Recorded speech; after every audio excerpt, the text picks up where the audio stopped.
Welcome to the Popcorn Talk Network, for the online broadcast network that features movie discussion, news, and interviews. Press 1. Popcorn Talk. We talk movies.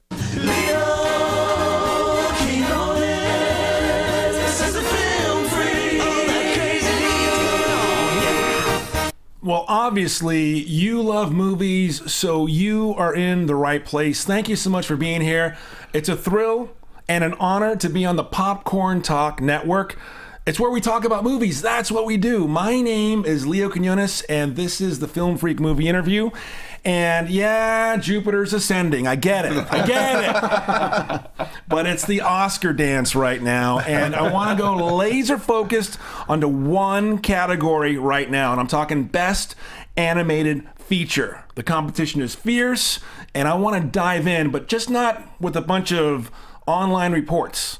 What we do here on the Film Freak Movie Interview is we get to the source, and I'm so pleased and honored to have in studio at the Popcorn Talk Network today the guy right here to my left is a producer of one of the best animated features of the year, Big Hero 6. This is Roy Conlli right here. Roy, thank you so much. It's great to be here. Right on. Flanked over there, we'll get a shot of these two guys looking good with the Baymax, with the hero right there. That is Don Hall, director, and of course, having his first tea ever and enjoying it, co-director Chris Williams. Chris, thank you guys for being here. We really appreciate it. Thanks for having us, man. It's very fun. Well, I have been enjoying Big Hero 6 to the max. Okay? Thank you. To coin a phrase. And we're online right now on YouTube, so we'll take your comments. And we've already got one from Jeremy. Jeremy writes in simply 2 words. Sequel, please. Let's start with that from the guys who make the magic. Wow. Starting with that. I'm not being cagey. I am absolutely being honest. We finished the film, I believe it was October 11th. Mm-hmm. Exactly. And we showed the film October 23rd. So we worked really hard right up until the end. And then since then, we've just been promoting it, going around the world and for all the, rolling it out in all the countries. So we have had no time to really talk about it or discuss it, and then we're going to take some very long vacations. And when we get back, we'll see where we're at. Each one of you, so close to this project, knows that week right before release. Was it ulcer time for each one of you, or was it just, hey, we're going to get this? No, I think when we were taking this out, it felt good. It felt really good. I mean, we knew back in June, actually, we did a test screening with a small audience. And you could see that people were really connecting with this emotionally and comically. And that was a great thing. It really works on so many levels. And I think from that point on, it was full steam ahead, and we just had all the confidence in the world. And we were very proud of it. Obviously, you make it so people can see it. We wanted a big audience to come and check out the movie. But there was a sense approaching the release that there was something about the movie and something about this Baymax character that was really touching a nerve. Yeah. And we were pretty optimistic it would do well. I mean, for us, the most, at least certainly for myself, the most rewarding experience of the last year and a half was sitting in a theater opening weekend with an audience and feeling that reaction, hearing people laugh, and then hearing people get emotionally engaged, and then hearing the sniffling, and people get really, really sort of won over emotionally. That was the most satisfying thing I felt in a long, long time. Yeah, and we'd shown it a couple times to the cast. We had like a cast preview, and then we had a wrap party, and both went really well. And then we did the premiere. I remember my 2 boys, 10 and 8, came to see the film, and they didn't really know much about it. What do you just come home and say nothing? I did That's nothing. exactly what I say. How'd work go today? After he beats them. Yeah. Roy, we're live. Need I remind you that we are live? So we went to the premiere, and I have to say it was very gratifying. Like, the movie ended, and I turned to them, and I was like, so what do you guys think? And they both just screamed, that was awesome! So it was such a cool feeling. Because again, we worked really hard, especially that last year and a half, like Chris was alluding to.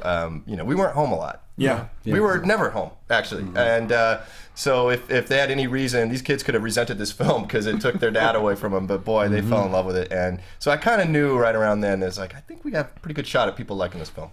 It's a good point. I mean, we make pretty great sacrifice, and the crew makes a huge sacrifice. Sure. They spend a lot of time away from their family.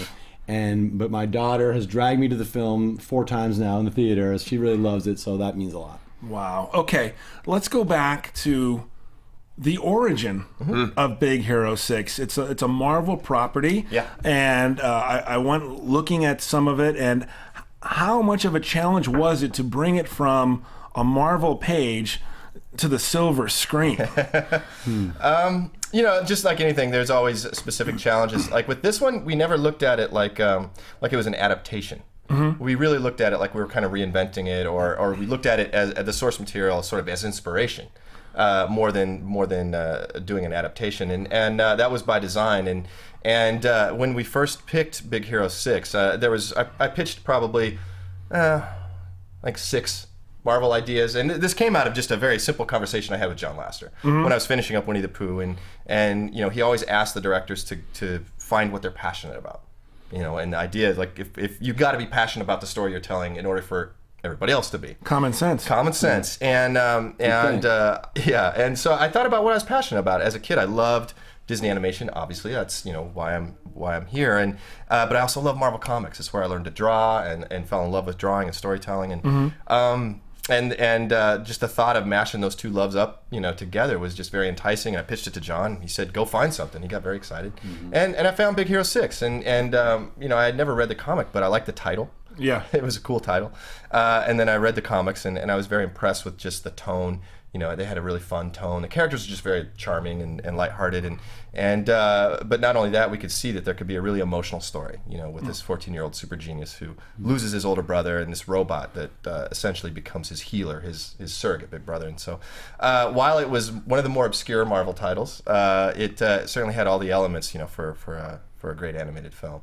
And we work at a great place, and our boss John Lasseter is really passionate about the idea of passion, and Don had expressed that this is a genre that he really wanted to work in, and that got John really excited. Yep. And I think people ask us, when did this production begin? And one answer is like 3.5 years ago, when Don pitched the idea. But I really feel it began about 35 years ago when Don first fell in love with the genre. This is a lifelong dream for Donnie, and I was really honored that he asked me to come on and help him out. You're aging me. Everybody now knows. I mean, 25 years ago. Well, it's really cool because the thing that hooked us though was that emotional story. The genre aside, it was this emotional story about a boy who loses his brother, and then a spectacular robot who saves him. That was the thing that really drew everyone in, and why we made it. 3.5 years is very short in animation time. I mean, generally a film takes around 5 years to make, coming from concept to delivery.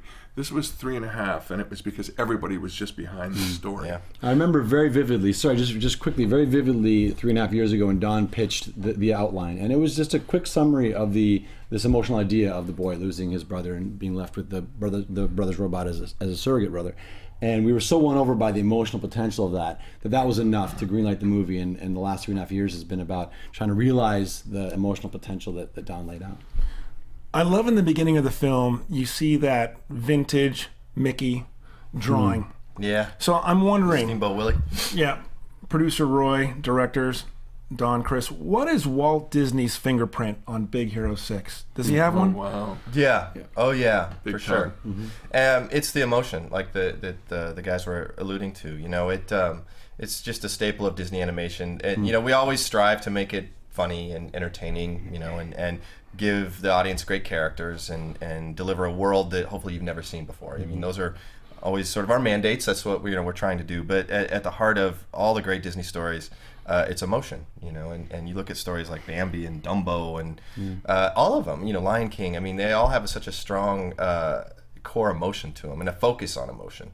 Walt always said, for every laughter there's a tear, and that. So I think that is what Big Hero 6 has as part of its Disney lineage. It's the emotion. And I think that's actually a really great and really important question, because we all got into Disney animation because of the earliest Disney films. As kids, we fell in love with Bambi, Dumbo, Pinocchio, Snow White. These films are the things that made us want to get into animation.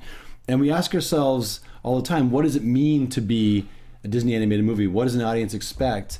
And it's a difficult thing to answer because it's kind of an intangible. But we're always asking ourselves that question. And we want to respect and honor what it is to be a Disney animated film. And at the same time, with each film, we're trying to redefine what a Disney movie can be. And I think Big Hero 6 certainly was that. I think it feels like a Disney movie, and yet at the same time, you've never seen a Disney movie quite like this. And one specific thing is the character of Baymax, who I love. That was my into the film. I do trace a lineage directly back to Bambi, Dumbo, Pinocchio, these really sweet, naive, childlike characters that I think very much you can put them in the same category with Baymax. And this is a great thing about storytelling and storytelling in film, because you see that legacy, but then each decade storytelling in film changes. And we really worked hard on developing a story that is fresh and new and for today's audience. But also in being for today's audience, we wanted to make sure that it was going to be good for audiences in years to come. Okay. One thing we generally avoid is a cynical point of view.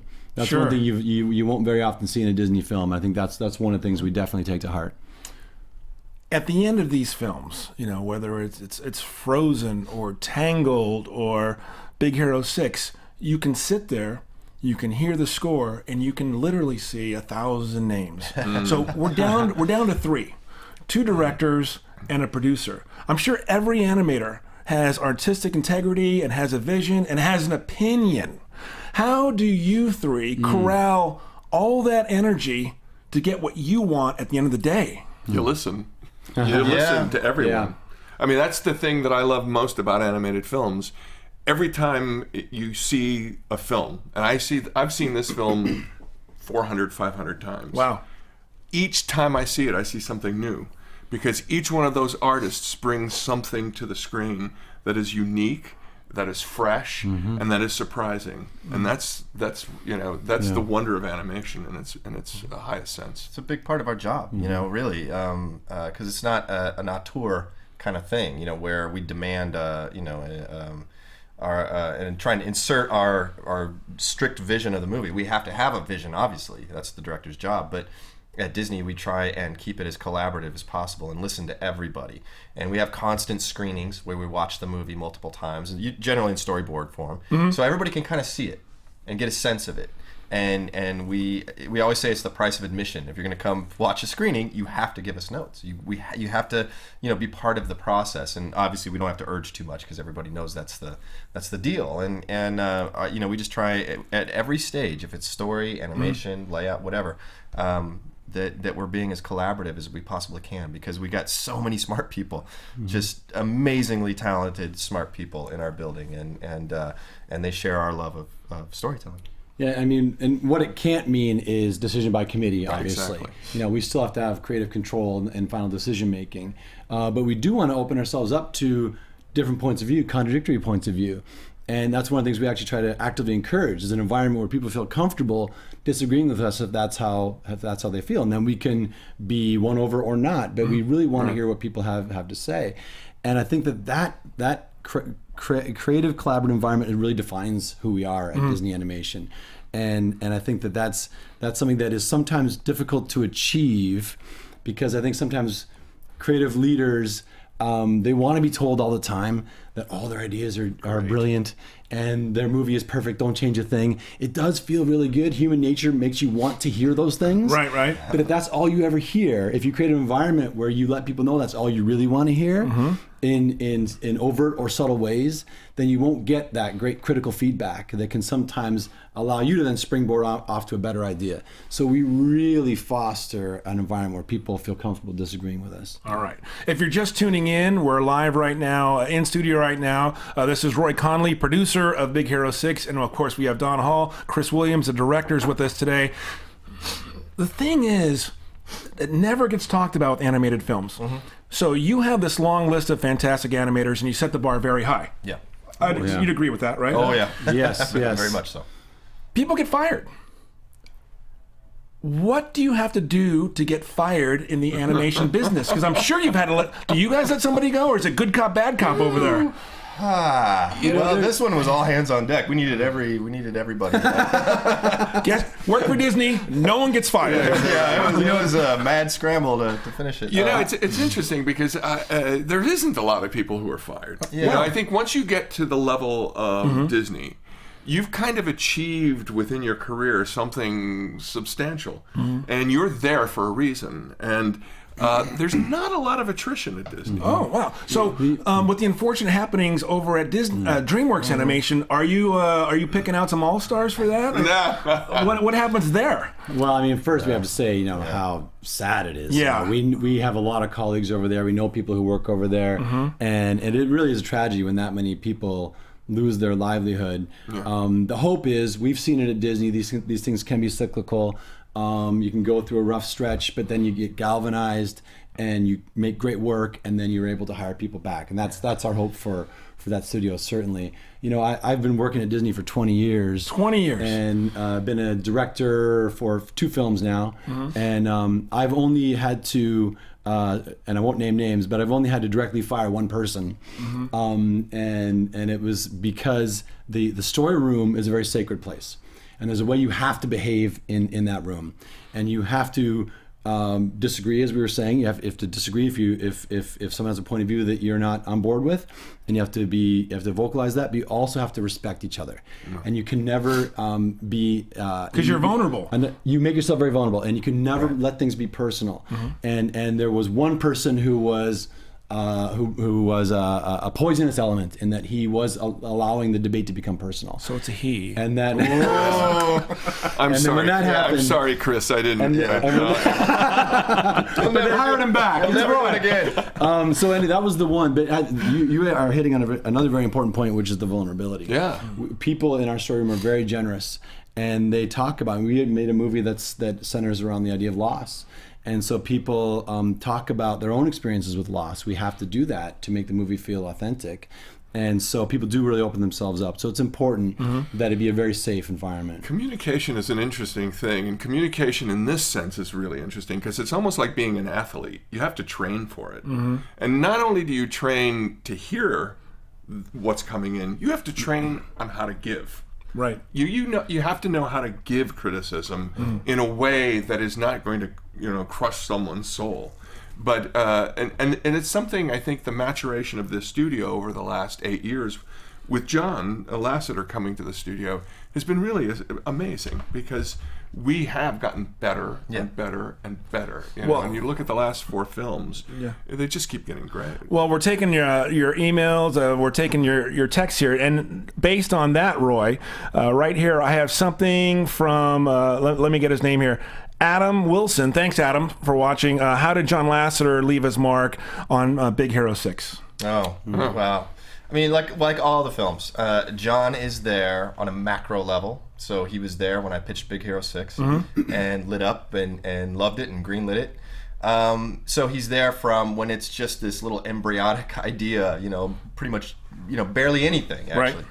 And he's with you the entire journey because he's a filmmaker. That's what's amazing about our boss is that, he's a director, he's a filmmaker. Yeah. And so he's there at its inception, this idea, and he's there at the end. And he's with you through the whole ride. So he's there looking at animation with you, and he's there at the final thing when you're on the scoring stage and doing the final score. So he's there through the whole way, and it's such a gift to have somebody like that as a mentor and helping us, guide these films through the process. He's so smart. He's not a gate, though. No. I mean, he is not a gate. What he is a collaborator. Yeah. He comes into the room. We never prepare for a meeting with John. We bring him into the working process. And so he becomes part of the team. Yeah. And that's Yeah, I mean, kinda some cool. meetings are, you're looking at artwork. Some meetings are more brainstormy, where you're like, look, we're banging our heads against the wall with this. I don't know the answer. Help us. And then you might end up watching a Miyazaki movie for for a good hour, Right. As inspiration or something. So it can a meeting with John can take many forms, but like I said, it's a true gift to have somebody like him as our leader. And he does go from the macro to the micro as well. He can talk about the emotional through line, but he has a real gift for identifying tiny, brilliant moments. Yeah. So, for example, there's a moment in Big Hero 6 where Baymax and Hero have a quiet moment on top of one of the wind turbines that's over top of San Francisco. And he had seen the animation animated, where they're sitting together and Hero is just kind of bobbing his feet back and forth.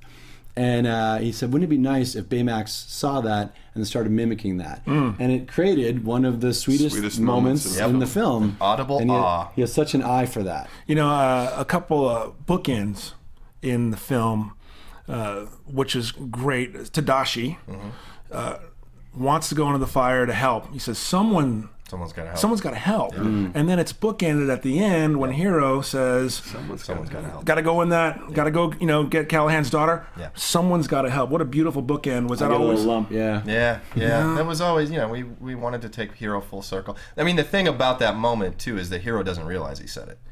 That's why it works. He doesn't realize that he has become as selfless as his brother. And not too much before that, he was saying, I'm nothing like my brother. And in that moment, he proves that he is. He's taken in his brother and everything that Tadashi was about, which was selflessness, and he has become essentially selfless. Yeah, we iterate over and over again the overall structure of the film and scenes and moments, and that was a moment that at one stage, Hero actually took a beat, and you felt him sort of remembering this moment is similar to the one that he had with Tadashi earlier in the film, and then he said Tadashi's words in a conscious way. He knew that he was saying Tadashi's words, and it didn't feel right. It felt too on the nose, and then we got rid of that beat, and suddenly it played much better. Yeah, that one really touched my heart, but the one that really touched my funny bone was, for lack of a better phrase, buzzed Baymax. You can say drunk Baymax. That's what We went through a window, and that's a good line. But the second line of incredibility, we went through a window. Scott adds it. I mean, that was one of the greatest laughs. All right, let's talk numbers, okay? Big Hero 6, a monster at the box office, $218 million North America, about $484 worldwide. How's this thing playing, say, in Asia? Really well. Roy, would you like to Japan? Producer? Japan right now, I think we're on our 7th week as the #1 Western movie, and the 5th week as the #1 movie. We've just actually It took the going #1 up. spot. It's still #1 Yeah, as we the speak. first 2 weeks there was actually a homegrown property there that kind of won, and then we kind of eclipsed it, and it's just keeps on going. South Korea right now doing really well. We open at the end of the month. Where is it tanked? Nowhere. Yeah, that's great. It's a great it keeps thing. going. It's I mean, a great thing. It's still playing, still #1 in the UK, #1 in South Korea. It's about to open in China, and the press there has been really positive. Coming out on Blu-ray February 24th. Yes, exactly. It's taking us around the world. There's something about this movie and the Baymax character that really seems to be touching a nerve everywhere around the world. Have you guys been in an audience where it's been a different language? Yeah. What's that like? It's pretty outstanding, actually, because we have a team at Disney that actually we translate these things into 34 different languages.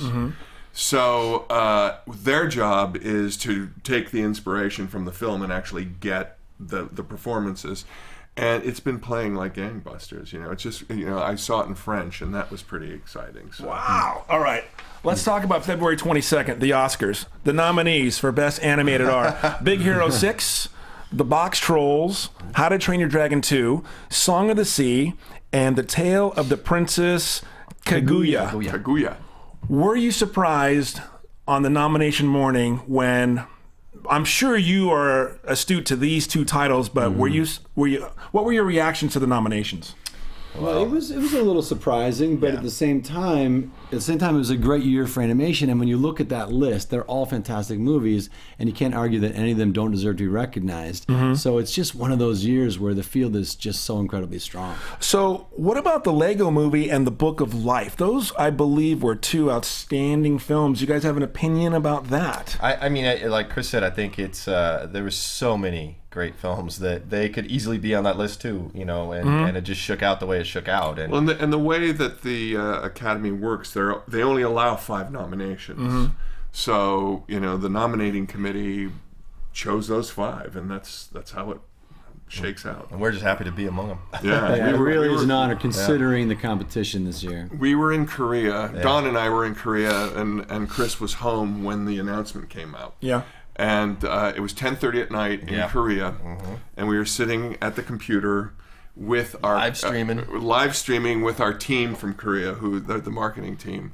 And as soon as the announcement came, there was this cheer that I'm sure Chris could hear. Spontaneous, yeah. It was At 5:30 in the morning or whatever it was in Los Angeles, you know. And then Chris has a totally different story in terms of his experience. Yeah, man, I was home and the news was really exciting, and I got to enjoy it for about 4 minutes, and then my 7-year-old and 4-year-old barged in. They wanted Dad to make breakfast and play with them, and they didn't really care. Fame over. Back to reality. Not game over. Fame over. Game over. But, I mean, we know a lot of the guys who've worked in these other films. We've gotten to meet a lot of them, and they're all really great, really talented guys. And there's just, I think you'll see in this field a lot of mutual respect. It's not about a statue anyways. It's about what you guys are putting out there, I believe. We were very lucky. yeah. We went to the nominees lunch on Monday, and I think that may be the highlight of the season. What was a specific highlight in that afternoon? Was it all of you meeting George Clooney or what? I got to sit at Clint Eastwood's table. Oh. And so I got a chance to chat with Clint Eastwood, and we stood up on the kind of podium, got the picture taken together, and so that was pretty cool. I've had a lot of people emailing me and contacting me saying they saw that on various TV shows and stuff like that, and so that was pretty cool. Can guys like you get starstruck? Yeah, for sure. Well, yeah, I mean, we grew up obviously loving movies, and the Clint Eastwood westerns are amazing. Good and the Bad and the Ugly is one of my favorite films. And there was this amazing moment where it was all random, but Clint Eastwood was the first person called up and Don was the second. So it was just the two of them up there for a stretch. And everybody in the whole room was like, I want to be whoever that guy is. And they ended up being in the middle of the photo, and Don was sort of the guy you would Photoshop yourself over. Yeah. So I was really happy just for grinning that. like a, I don't know, just a kid. Well, let's go to the borderline ridiculous, okay? Because there's always someone that's going to have an opinion about whatever you do. If you go back to the Lorax, some people were complaining that it was anti-business. Or this week, someone is saying Frozen is not masculine enough for the characters. Has there been anybody with... I haven't heard that. Who's saying that came out this week. We need more strong males. Really? Absolutely. That crazy story just came out. I did not hear that story. I'm wondering, is there anybody just wanting to make hay out of Baymax, this healthcare debate in our country? Is there anybody who's taken issue with that? Well, if you're not enjoying the way they're depicted, go see John Wick or something. You have lots of choices. I mean, you don't. What are you talking about? Does every movie have to represent every kind of person? And I don't know. This sounds like an absurd point of view for an absurd person, whoever this person is. Well, I guess it's the trolls, but again, it's like everyone's gonna have an opinion about everything. Yeah, I don't know if there's any. I don't know of any controversy that surrounds this movie. I mean, I think had we gotten it wrong, as far as the not Marvel enough or not Disney enough or anything like that, but I feel like we kind of. We kind of hit the sweet spot as far as the having both of those influences. I know both those audiences enjoying the film, so I would really. Yeah, the two things that I hear most is I want a Baymax. Yeah. Everybody wants a Baymax. And then I want to visit San Francisco. Yeah. Everybody says I want a vacation in San Francisco. Which, if they want to buy tickets, I have a good deal. You're going to send them somewhere. Fly them there. One thing we've heard a good few times from women is that they would love for Baymax to be their boyfriend. Yeah. Because he has no needs. And he'd be very attentive to their needs. We've heard this over and over again. And you hurled yourselves or your animators into the soft robotic technology. Yeah. So that's one thing I love. I think going back to Cats and Cronenberg. I remember him talking about The Lion King and the animators, being around lions and, meerkats and all that stuff. So tell me about taking Baymax from a concept or from a Marvel comic page organically to what we see now. Yeah. Well, I knew that was going to be one of the major challenges of the film, to the character Baymax, and not only just because we have a desire to do something that you haven't seen before. It had to, that character had to be unique. And so I was a little terrified at the beginning, to be honest with you, with that challenge. And so, I booked a research trip very early on in the film to find inspiration for this robot, because it couldn't be anything like a Transformer. It couldn't be like Wall-E. It couldn't be like, every other movie robot you've ever seen, So I went to MIT, I went to Harvard and Carnegie Mellon. And again, I was just looking for inspiration, trying to learn as much about robotics as I could, and really looking for like a huggable robot. One of our biz dev artists kind of coined that phrase, and Lisa Keen's her name. And so I was on the hunt for a huggable robot. And I was at Carnegie Mellon. I met this guy named Chris Atkinson, who was doing research in soft robotics. And it wasn't even a full robot. It was just an arm. I saw that video. Yeah, and it's just, made of vinyl filled with air. Very simple. It's like blotting like a mannequin head. Yeah, wiping toothpaste from his assistant's mouth or something like that. Right.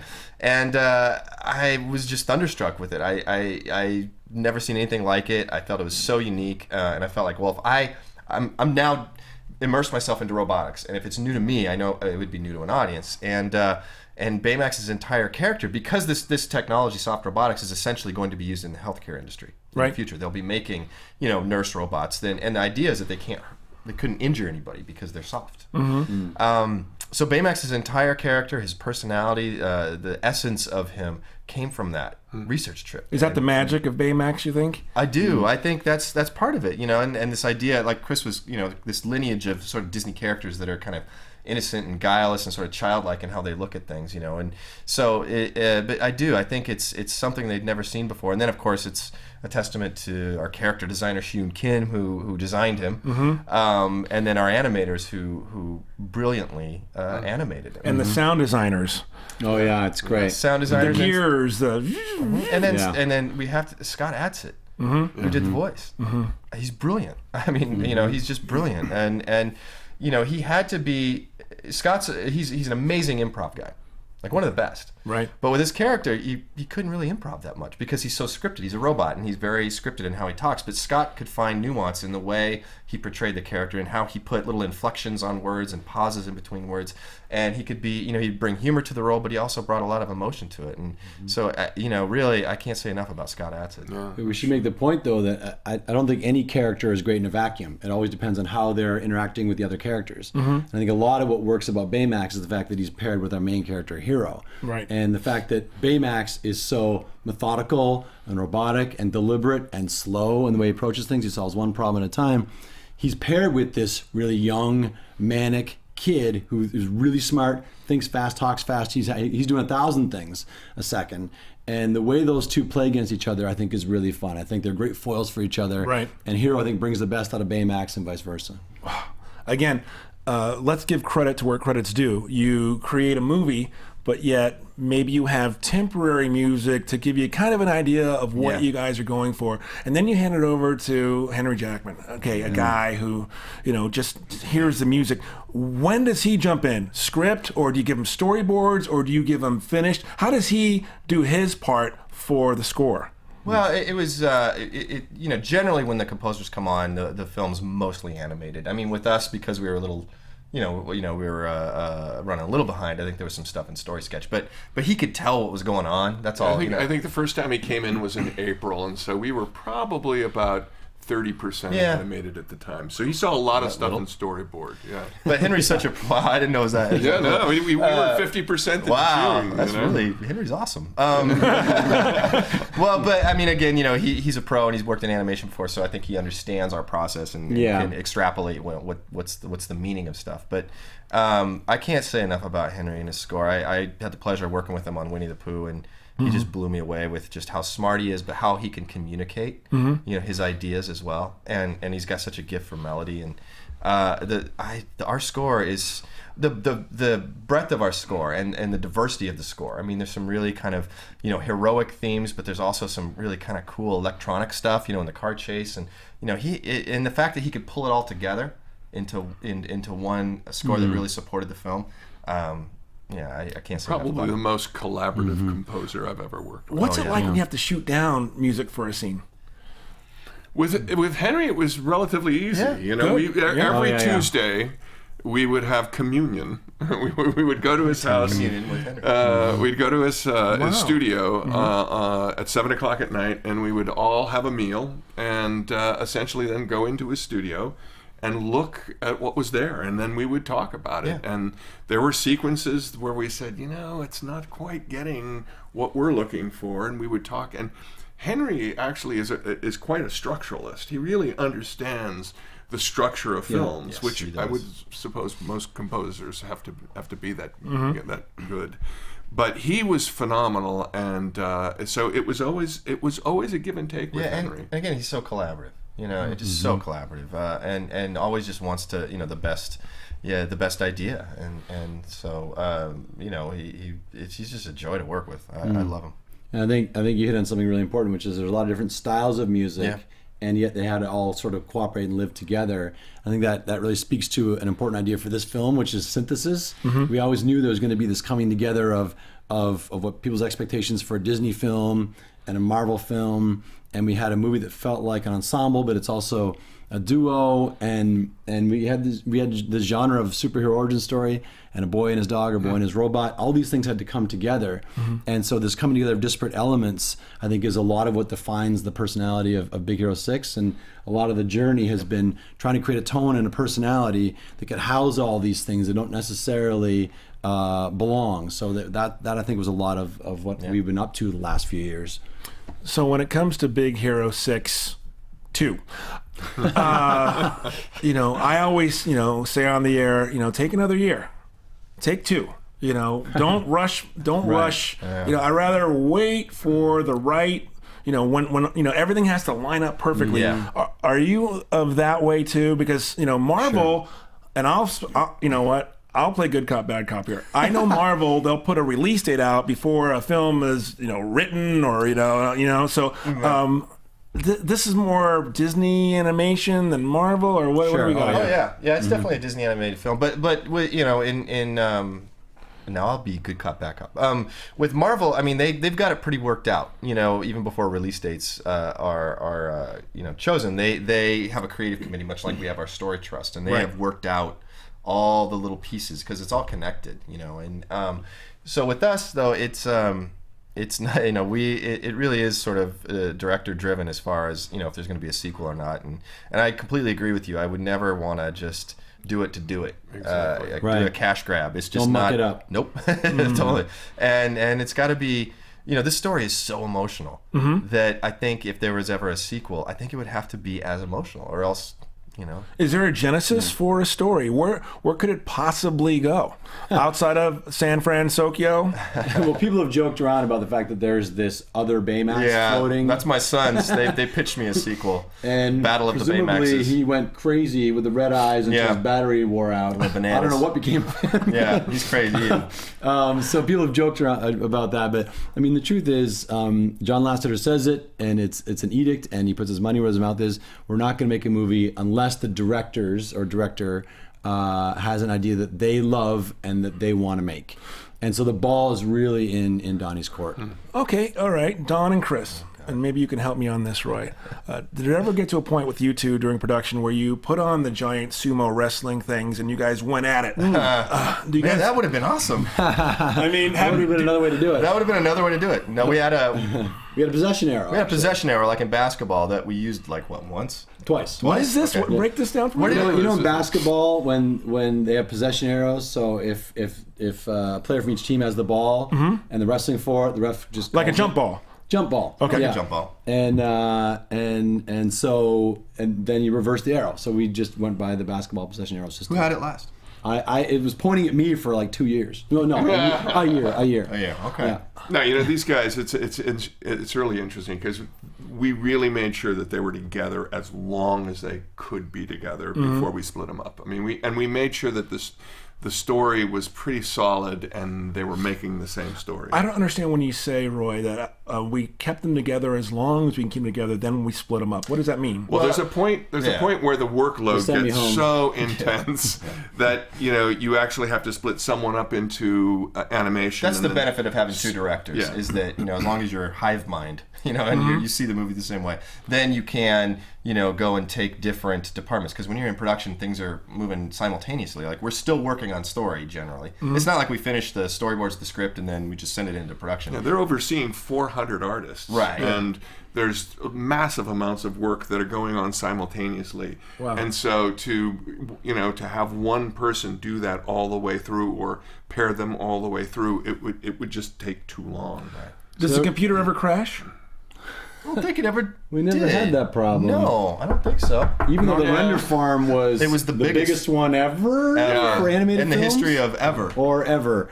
Anyway, history it of was the quite an world. elaborate thing that they pulled together to render the movie. We had about 1 million hours of rendering time a night. Technology is always even moving sound forward, you guys. It's always moving forward. What you did on the last movie, now you have new technology. What were some of the breakthroughs of animation in Big Hero 6? Hyperion. Yeah, we have a lighting system that was developed in-house. It's a ray trace system. We call it global illumination. And essentially what it does is mimic the physics of light better than any other system that we've used before. Mm-hmm. And the system we were using before was terrific, but it was a one bounce system. And this actually helps us get to a place much quicker in terms of being able to get an initial setup, and then it gives the artist way more time to iterate and get things just perfectly. And I think when you look at the film, you see some of those sunsets. Mm-hmm. You see Baymax himself. He's translucent, right? Sure. He's vinyl. Right. There's actually bounces of light going on inside of him, and that's why I love that look minutia. is so amazing. Yeah. Okay. Question for all three of you, Roy, Don, Chris. A mosaic, one digital frame. Do you have a favorite one? I'll start. My favorite one is when they're all kind of creeped inside, looking in a door. They're all like kind of looking at. That's a good vignette. It's the whole story. Do you have a favorite single mosaic? If you had one print. Yeah. Yeah. I think it's the shot when they're up on the wind turbine. The one, the wide shot, and they're kind of tiny up on the wind turbine, looking out over the sunset. Probably, I'd say that one. Mm. Boy, is that ever a tough one. I do love the last frame of the film. And that's pretty cool, too. I think it's really cool. What do you got, Roy? It's the long shot of the portal. Once they've entered, they come into a flash of light, and then there's a big pullback where you see them from way off into the distance, and it's just this amazing environment that you've never seen. Mm-hmm. This usually comes with you can hear the audience. I love hearing the audience kind of go. You can do a little bit of a little gasp. And that's one of the things that I think we're most proud of with the film is that we actually managed to impress people with the visuals. Because these days, you go to see a Transformers and it's just like nonstop stuff, right? And very impressive visuals, and the audience has sort of become accustomed to it. Mm-hmm. But I think there are a couple places in our film. One early when Hero was showing off his microbots for the first time. Yeah. And then in the portal where you really feel the audience being blown away by the visuals of the film. Yeah. And we would like to take credit for that, but we can't. We have incredible production designer, art director, and technical team that do all the work, and we are the beneficiaries of that. A lot of them won visual effects awards last night, and too. Deservedly so. So it's coming out on Blu-ray. It's coming out on February 24th. Also, Big Hero 6 is now available on digital HD and Disney movies everywhere. So Roy Conley, Don Hall, Chris Williams, thank you for coming in for our first time here at the Popcorn Talk Network. I just want to know. It's awesome. Are you guys coming back? Absolutely. Yeah. This rocks. People don't realize it actually smells like popcorn. It does. Here, which is awesome. It makes you want to talk about movies. I'm having a Pavlovian response to talk about movies. My thanks to Maria Menounos, Kevin Undergaro, and the entire staff of the Popcorn TV Network. My name is Leo Quinones. You can follow me on Twitter @MovieInterview. at Movie Interview, and we'll see you next time on the show. Anthony Mackie, make sure you're right here next time for the Film Freak Movie Interview. Thank you guys. Thanks. So very much. Thanks. Come on. Thanks, everybody. Yeah. That's great. Thanks, Leo. Yeah, that was awesome. From producers Maria Menounos, Kevin Undergaro, Phil Svitek, Christian Harloff, and the entire Popcorn Talk Network, we would like to thank you for tuning in. For questions or comments, be sure to visit popcorntalk.com. I'm Sir Richard Wentworth, and this has been a presentation of the Popcorn Talk Network.